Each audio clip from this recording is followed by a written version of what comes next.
O cirurgião bêbado costurava o ferimento com um pano sujo, zombando daquele mendigo no fundo do poço, que mal se aguentava em pé pela perda de sangue e pela dor. Mas ele não sabia o principal. O mendigo havia comprado aquela clínica no dia anterior. Olá, queridos. Aqui é o Jairo. Trouxe mais uma história interessante para vocês. Inscrevam-se no canal para não perderem novas narrações. E eu continuo. O Dr. Guedes, principal especialista do Hospital Privado Vanguarda, hoje claramente exagerou no uísque caro em seu consultório, comemorando mais um acordo bem-sucedido na venda de cotas de cirurgia. Quando aquele velho com uma jaqueta rasgada, cheirando a cigarro de palha barato e à rua, entrou cambaleando no pronto-socorro, Guedes nem se deu ao trabalho de vestir o jaleco esterilizado, apenas o jogou sobre os ombros por cima do seu terno caro. Seu rosto, avermelhado pelo álcool, expressava um nojo extremo, misturado com um certo prazer sádico. Ele olhava para o corte profundo e irregular no ombro do visitante como se não fosse um ser humano vivo, mas um capacho que ousaram sujar com tinta vermelha. Foi escolha dele transformar o salvamento de uma vida em um espetáculo humilhante para seu próprio entretenimento. Eu, Paulo, um jovem residente, estava ao lado, minhas mãos tremiam visivelmente e um nó seco de terror se formou na minha garganta. Eu vi o Dr. Guedes cambaleando, pegar uma pinça da mesa e chutar para o lado um pacote com gases esterilizadas. Tentei dar um passo à frente. Minha voz falhou, saindo num tom agudo. Dr. Guedes, por favor, deixe que eu mesmo prepare o campo. Precisamos lavar com antisséptico. Com certeza pode haver uma infecção aí. O cirurgião virou a cabeça lentamente. Seus olhos estavam turvos, mas neles brilhou a fúria fria de um homem acostumado à obediência absoluta. Ele se endireitou, tanto quanto o álcool permitia, e sibilou entre os dentes. Você quer me dar ordens, seu moleque? Aqui quem decide quem merece remédio e quem fica na porta sou eu. Se quiser terminar o mês e não ser chutado da medicina com a marca de incompetente, fique aí e veja como um mestre trabalha. Eu congelei, olhando para o velho, que estava sentado na beirada da maca, observando nós dois em silêncio, sem emitir um único som. A atmosfera na sala de exames ficava mais tensa, cheirava a álcool, a suor e a um pressentimento pesado de desgraça, que estava prestes a desabar sobre todos nós. O Dr. Guedes agarrou um pano cinza do balcão, o mesmo que a faxineira usará meia hora antes para limpar a poeira do parapeito da janela, e o pressionou com força contra o ferimento que sangrava. O velho estremeceu, e seus dedos se cravaram na beirada da maca, mas ele continuou em silêncio. Apenas sua respiração se tornou pesada e ofegante. Guedes gargalhou. O som era desagradável, seco como o estalo de galhos quebrando. Olha só para ele, Paulinho. Ele nem sente nada. O couro é grosso, tipo de hipopótamo. Pra que gastar fio de seda ou catute nisso? Me dá aquele fio de nylon que a gente usa para amarrar as caixas do arquivo. Isso vai ser mais que suficiente. Senti uma náusea subir pela garganta, e na minha cabeça pulsava um único pensamento: isso é um crime. Isso não pode ficar assim. Mas o medo pelo meu próprio futuro me paralisava. Meu monólogo interno me rasgava em pedaços, transformando minha consciência num campo de batalha entre a consciência e o instinto de autopreservação. Eu entendia que se ficasse calado agora, me tornaria cúmplice desse assassinato lento. Afinal, o pano sujo e o fio técnico levariam inevitavelmente à gangrena ou à sepse. Mas diante dos meus olhos estava o rosto da minha mãe, que gastou as últimas economias para que eu pudesse estudar na capital. E as ameaças do Dr. Guedes não eram palavras vazias. Aquele homem realmente poderia destruir minha carreira com um único telefonema. Eu olhava para Guedes, que já passava o fio grosso pela agulha, e entendia que naquele exato momento, eu não estava escolhendo apenas o destino daquele mendigo, mas também a minha própria alma. Será que eu conseguiria vestir o jaleco branco de novo se hoje permitisse que essa selvageria acontecesse? Cada batida do meu coração parecia uma martelada, arrancando os restos da minha honestidade, e a sala ficava cada vez mais apertada com a presença invisível da catástrofe iminente. O Dr. Guedes, sem prestar atenção ao estado do paciente, continuava sua ladainha zombeteira, dirigindo-se a mim. Você quer que eu suje minhas mãos e gaste um fio de R$3.000 nesse? Dá pra ele aquele pano do chão, manda ele pressionar e vazar. Tipos como eles são resistentes como ervas daninhas. Neles, tudo cicatriza sozinho. O velho de repente levantou a cabeça. Seu olhar encontrou o de Guedes, e nesse olhar não havia medo nem súplica, apenas uma sabedoria estranha e assustadora. Ele disse em voz baixa, e sua voz soou surpreendentemente firme. Cuidado, doutor, para que você mesmo não precise desse pano quando seu mundo começar a desmoronar. O Dr. Guedes parou por um segundo.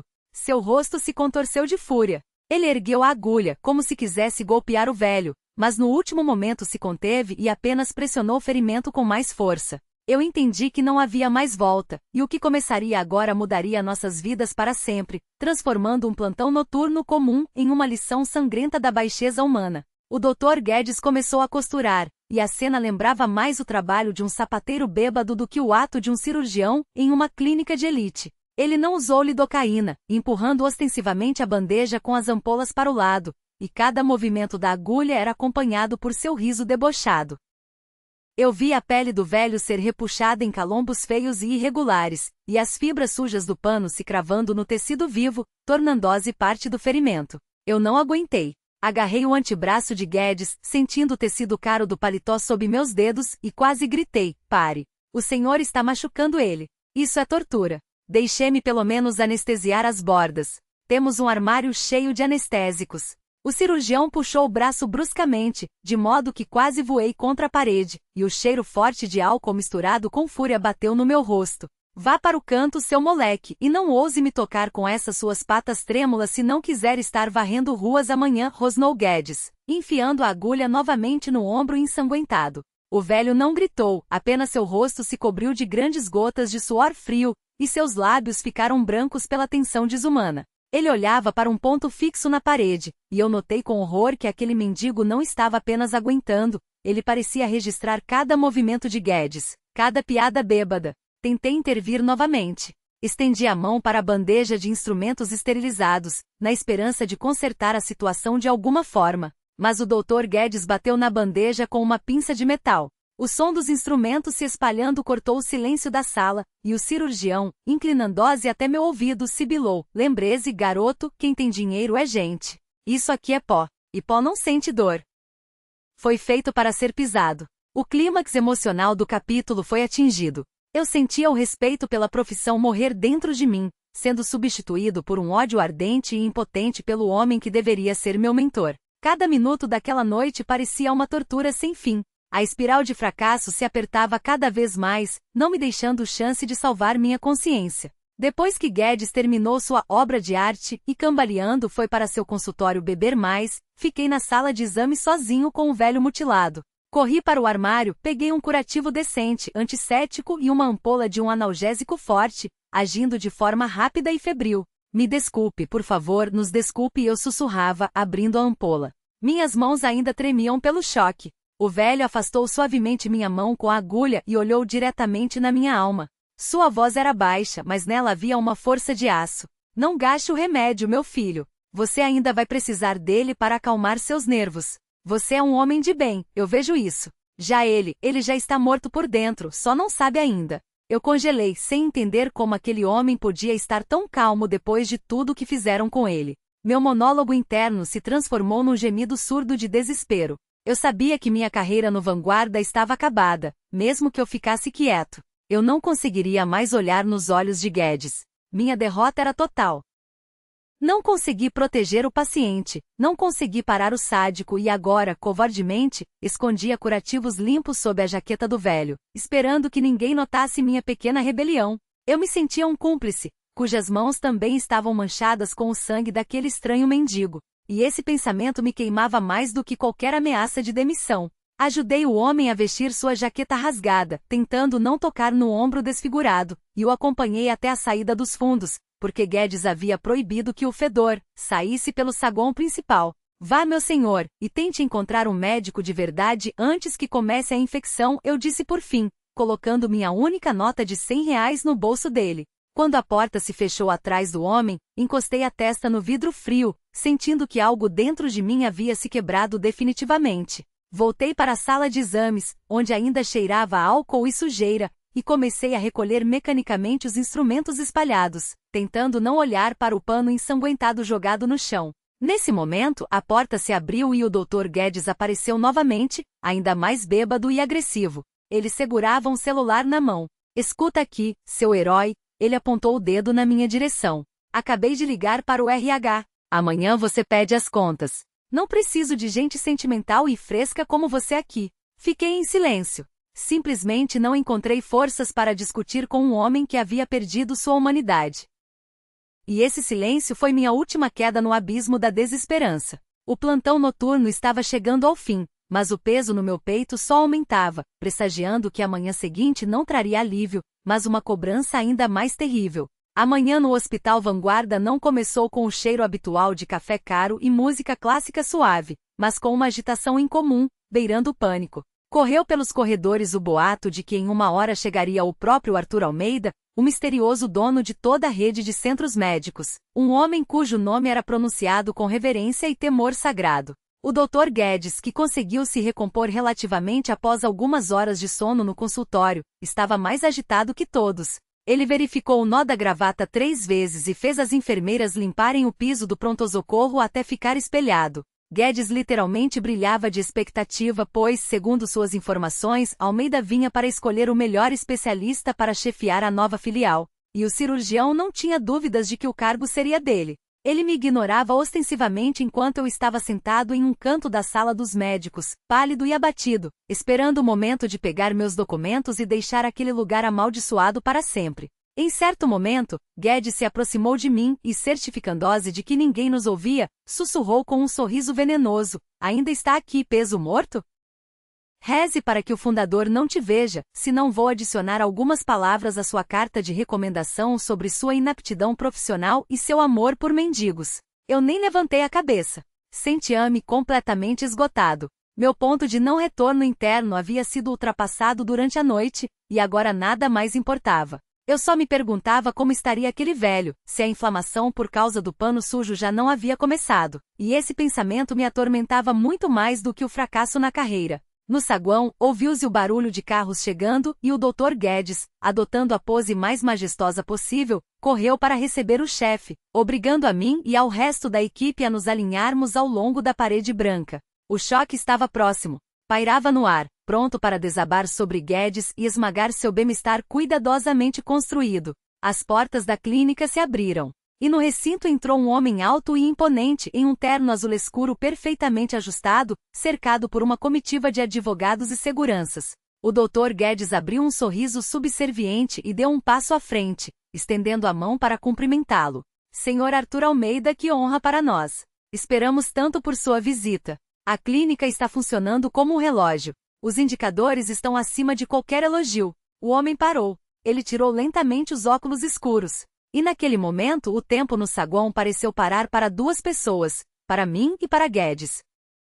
Diante de nós estava o mesmo mendigo, mas agora ele parecia um verdadeiro imperador, bem barbeado, com o queixo forte e os mesmos olhos penetrantes e sábios. O Dr. Guedes congelou com a mão estendida. Seu rosto começou a adquirir um tom terroso e seus dedos tremiam finamente. Quando ele reconheceu o paciente de ontem, Almeida não se apressou em apertar sua mão. Ele apenas olhou fixamente para o cirurgião, e nesse silêncio havia mais ameaça do que no grito mais alto. "Então, olá, mestre", ele finalmente disse, e sua voz, profunda e autoritária, fez Guedes encolher a cabeça nos ombros. "Como se sente hoje? Não engoliu poeira demais na sua clínica de elite?" Guedes tentou dizer algo. Seus lábios se moviam, mas de sua garganta saía apenas um chiado ininteligível. Ele percebeu a dimensão da catástrofe em que ele mesmo se metera. Toda a equipe parou. As enfermeiras se entreolharam, sem entender o que estava acontecendo. E eu senti uma pequena chama de esperança começar a arder no meu peito. Almeida começou a desabotoar lentamente os botões de seu paletó caro. E o Dr. Guedes recuou, como se tivesse visto um fantasma, entendendo exatamente que verdade estava prestes a ser revelada a todos. Quando Arthur Almeida jogou o paletó nos braços de um segurança, um suspiro coletivo de horror e perplexidade percorreu o saguão. Sob a camisa branca impecável via-se uma sutura grosseira e irregular, feita com fio de nylon. Através do tecido fino, manchas de secreção já apareciam.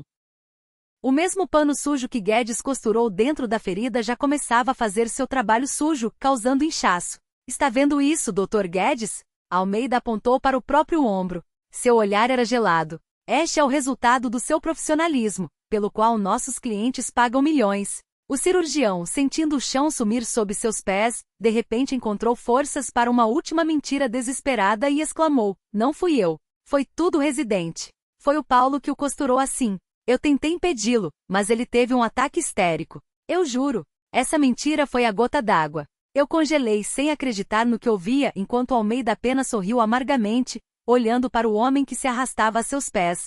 Arthur Almeida se virou para mim e com um gesto me chamou, enquanto Guedes continuava a gritar acusações, engasgando em sua própria bile. Aproxime-se, meu filho, disse Almeida suavemente, e eu, com as pernas bambas, dei alguns passos à frente. Diga-me, foi você que colocou o pano sujo na minha ferida?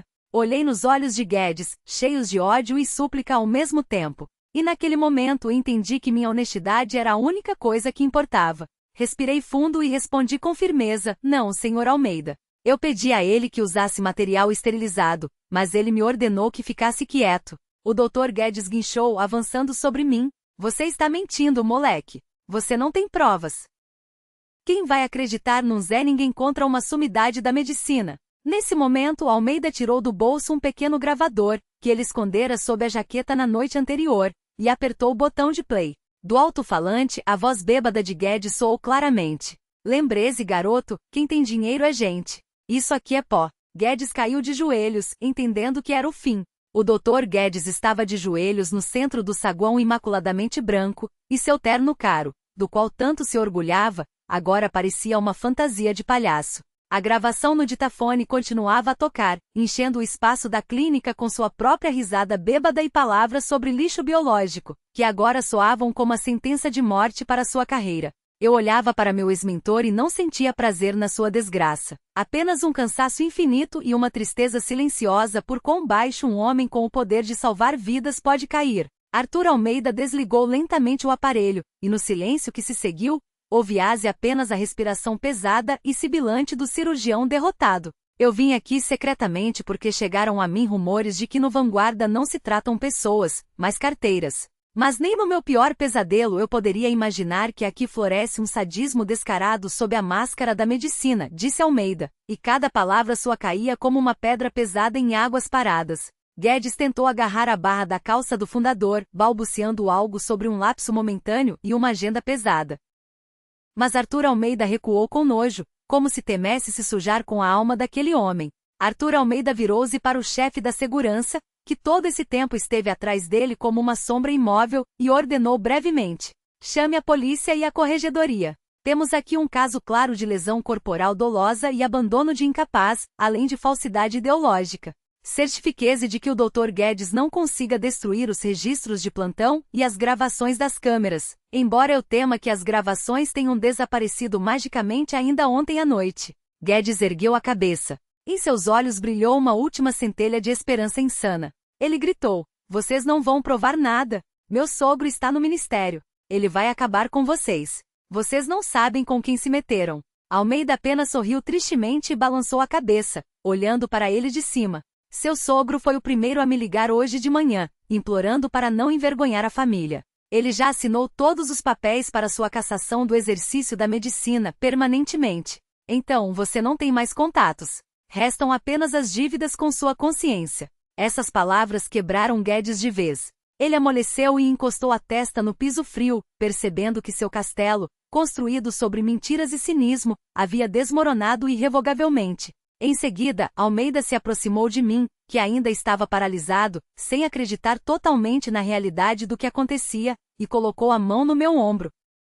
Desta vez não como um magnata severo, mas como um pai. Paulo, eu vi você me dar um analgésico e um curativo limpo às escondidas, quando seu chefe não estava vendo. E eu sei que você me deu seu último dinheiro, pensando que eu era um mendigo. A voz de Arthur Almeida se aqueceu. Nela havia um respeito sincero. Fiquei sem graça. Baixei os olhos e respondi em voz baixa, eu simplesmente não podia fazer diferente. Eu fiz um juramento, e ver o que ele estava fazendo era insuportável. Desculpe por não ter conseguido pará-lo imediatamente. Almeida apertou meu ombro com mais força e disse, para que todos os funcionários no saguão ouvissem: você fez o mais importante. Você permaneceu humano onde era mais difícil. E são médicos como você que devem liderar minhas clínicas. A partir de hoje você está contratado como residente sênior, com uma bolsa integral para qualquer especialização que escolher. E eu pessoalmente garantirei que sua carreira seja impecável. A equipe da clínica, antes intimidada por Guedes, começou a aplaudir timidamente, e esses sons preencheram o ambiente, expulsando o pesadelo da noite anterior. Eu senti uma enorme laje de culpa ser retirada do meu coração, um peso que carreguei durante toda aquela noite interminável. Entendi que minha escolha foi a certa, porque me permitiu permanecer eu mesmo na hora mais sombria da minha vida. Eu olhava para minhas mãos e não via nelas uma ferramenta para ganhar dinheiro, mas um dom que agora eu poderia usar de verdade, sem medo de gritos e ameaças de tiranos de jaleco branco. Percebi que a medicina não é um prédio com equipamentos caros nem maços de dinheiro em um cofre, mas aquele breve momento de verdade entre médico e paciente, quando um dá ao outro a esperança. Uma semana depois, eu caminhava pelo parque do hospital em direção a um novo prédio, respirando o ar fresco da manhã e apreciando um silêncio que não me parecia mais sinistro. Eu sabia que o Dr. Guedes estava sob investigação e enfrentaria uma pena real, e todas as suas contas foram bloqueadas para pagar indenizações aos pacientes lesados, que começaram a aparecer um após o outro. Ontem vi o ex-cirurgião no noticiário. Ele estava sentado no tribunal com uma aparência cinzenta e abatida, vestindo roupas baratas fornecidas pelo Estado. Era impossível reconhecer nele o barão brilhante que chutava a bolsa de um mendigo. A justiça foi feita, e isso me trouxe uma satisfação profunda e calma, desprovida de raiva, apenas a amarga consciência do preço que Guedes pagou por sua arrogância. A Clínica Vanguarda agora realmente fazia jus ao seu nome, e eu me orgulhava de fazer parte dessa nova história, onde a vida humana vale mais do que qualquer fio ou medicamento. Arthur Almeida, já totalmente recuperado após uma segunda operação realizada pelo melhor cirurgião do país sob minha supervisão pessoal, entrou no meu consultório. Sentamos e tomamos um chá simples em canecas de cerâmica, olhando o sol se pôr pela janela. E entre nós não havia a distância de chefe e subordinado. Apenas a amizade de duas pessoas que passaram por uma provação em comum. Almeida olhou para o braço, onde agora havia uma cicatriz cosmética quase imperceptível e bem feita, e disse em voz baixa: "Sabe, Paulo, pensei muito sobre por que precisei passar por tudo isso, e agora eu sei a resposta." Levantei as sobrancelhas questionador, e Arthur Almeida acrescentou com um leve sorriso: "Para que eu aprendesse de novo a distinguir o pó do ouro e os médicos dos carrascos. Porque um médico não cura com dinheiro, mas com o coração. E quem não tem coração, não tem lugar na medicina." É essa a história, meus queridos. Lembrem-se que por baixo de qualquer roupa, seja um farrapo sujo ou um terno italiano caro, sempre se esconde, antes de tudo, uma pessoa. E nunca se sabe quem será aquele a quem você hoje negou uma palavra gentil ou um curativo limpo. A vida é uma coisa muito irônica, e ela sempre nos devolve exatamente o que damos aos outros. Permaneçam humanos em qualquer situação. Até a próxima!